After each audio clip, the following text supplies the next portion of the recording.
Vitajte, pohodlne sa usaďte a vychutnajte si plnými dúškami naše nové správy. V decembri minulého roku mali žiaci 7. až 9. ročníka možnosť prejsť duchovnou obnovou.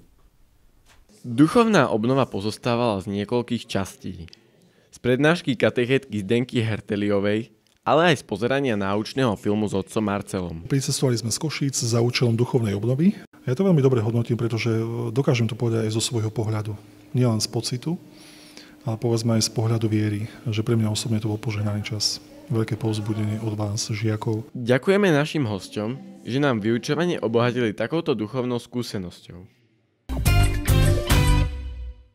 Pred uložením do zimného spánku sa školská jedáleň ešte na malý moment prebudila a okorenila žiakom i učiteľom atmosféru Vianoc. Žiaci si opäť pripravili program s vianočnou tématikou 22. decembra, len pár dní pred Vianocami. Vystupovali predovšetkým žiaci 1. stupňa. Myslím si, že nám tam ukázali staré tradície, koledy, piesne, ale aj niečo z novodobého takého prístupu k Vianociam. A myslím si, že veľmi krásne to zakončili žiaci 9. ročníka pesničkou Adeste Fideles a potom spoločnou piesňou Tichá noc, Svätá noc. Piesne a koledy sú súčasťou Vianoc asi od nepamäti. My dúfame, že takéto predstavenia budeme prežívať aj počas nasledujúcich rokov. Po zimných prázdninách nás poctili svojou návštevou výnimoční hostia. 25. januára k nám zavítali minister pôdohospodárstva Ľubomír Jahnátek, primátor Kežmarku Jan Ferenčák, otec biskup a ďalší. Po ich príchode začala svätá omša, po ktorej sa k nám prihovoril pán minister a pán riaditeľ. Prišiel som kvôli veľmi peknej udalosti slávnostného otvorenia vašej novej školy, ktorá je zreštaurovaná, ktorá má peknú fasádu, je zateplená, má pekné okná a ako som si všimol, má aj veľmi zlatých žiakov, veľmi živých, veľmi sa mi tu páči.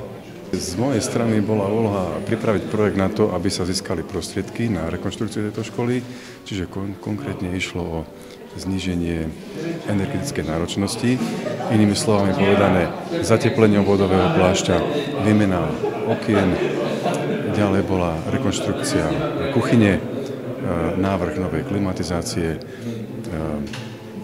určitá rekonštrukcia vykurovania v celom objekte. A to sa zhrnulo všetko do jedného komplexného projektu. Každá budova, ktorá sa opraví v meste, tak má nielen estetický význam, že vyzerá to krajšie, ale hlavne má to praktický význam pre vás žiakov, ktorí ste tu na. Pretože vždy idem radšej niekde, kde to aj pekne vyzerá, a to nie len o vnútrajšku, ale aj o tých vonkajších faktoroch. Takže budova je veľmi pekná, je na našom sídlisku Juh, čiže aj z Kraško je to sídlisko a teším sa, že máme ďalšiu budovu opravenú.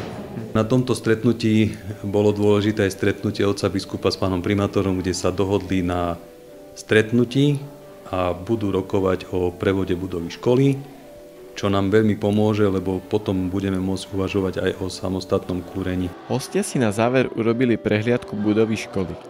Ďakujeme hosťom, že nás poctili svojou návštevou a predovšetkým tým, ktorí sa pričinili o rekonštrukciu školy. Hovorí sa, že smiech lieči. V takomto prípade by žiaci 1. stupňa mali byť zdraví najmenej do konca školského roka.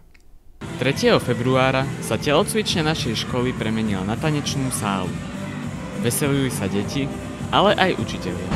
Karneval sa koná pre naše deti, aby sme sa zabavili a oslavili takú super udalosť, že môžeme ešte sa spolu zabávať a obliecť si krásne masky. Najviac sa mi páčilo to, že sme pani učiteľky sa obliekli úplne rovnako a že naši deti prišli úplne všetky v maskách a mali veľmi tvorivé masky.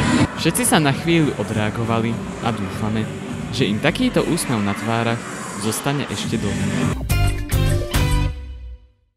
Materská škola otvorila verejnosti svoje dvere do Korán už po 6. raz.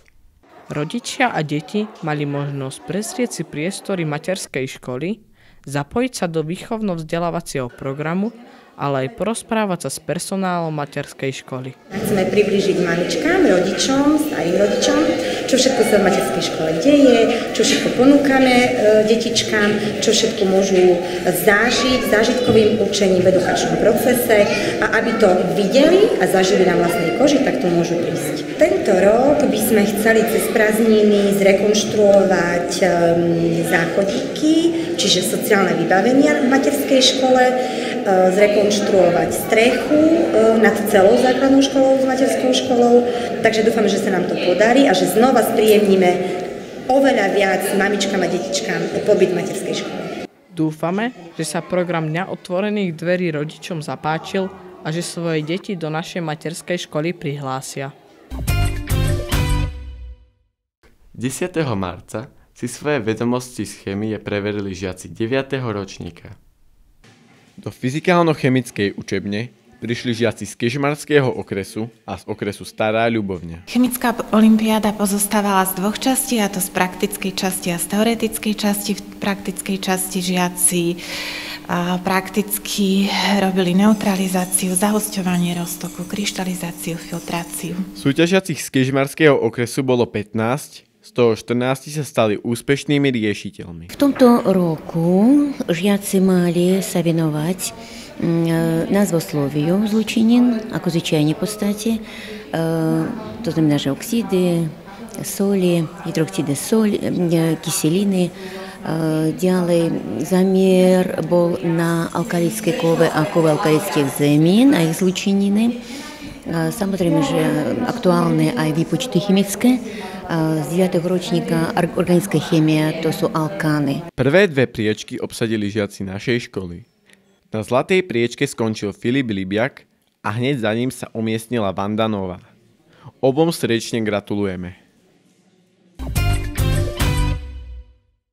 V našej škole sa konajú mnohé olympiády. Keďže sme cirkevná škola, nie je prekvapivé, že medzi ne patrí aj biblická olympiáda. Učebňa náboženskej výchovy v našej škole 10. marca privítala žiakov z okolia Kežmarku, aby si preverili svoje znalosti Biblie. Témou olympiády, biblické olympiády tohto roku boli knihy 1. Samuelova kniha zo Starého zákona a potom z Nového zákona Lukášovo evanjelium. Táto olympiáda sa koná každoročne, organizujú to diecézne katechetické úrady na celom Slovensku a zmyslom tejto olympiády je to, aby deti postupne spoznávali písmo, a nielen spoznávali písmo, ale aby rástli v tom písme, tak ako rastol Ježiš. Žiaci mali príležitosť otestovať svoje znalosti zo Svätého písma a ukázať, ako sa pripravili na olympiádu. Mali sme jedno družstvo, bola to Viktória Galiková zo 7A, Filip Adamiak zo 7A a Veronika Cehulová z 9A.